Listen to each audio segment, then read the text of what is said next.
Hyphens. This video is based on my online course, English Prosody, Rhythm and Melody. Check it out at nanhyphens.com. Hyphens are often used in compound adjectives to indicate that they are single ideas. That is, words joined by hyphens altogether denote one idea. Compare the following. There are 6-year-old children. There are 6-year-old children. The first sentence has two modifying ideas, 6 children and year-old children. So, the sentence means that there are 6 children who are 1 year old.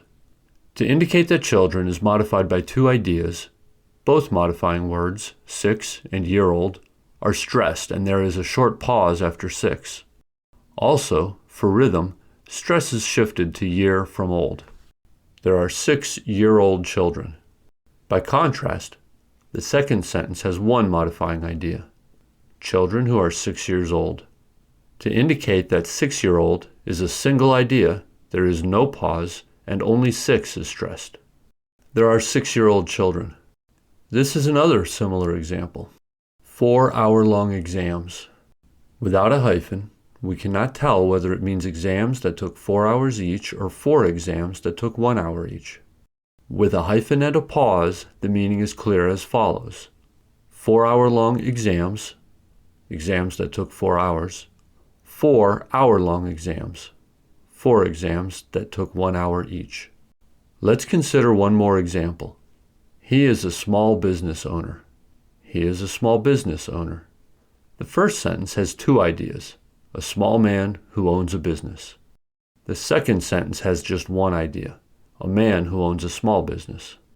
These examples underline the importance of the correct use of hyphens. The question now is how to use hyphens correctly. The main idea for this is that hyphens are necessary if the modifying words in front of a noun denote one thought.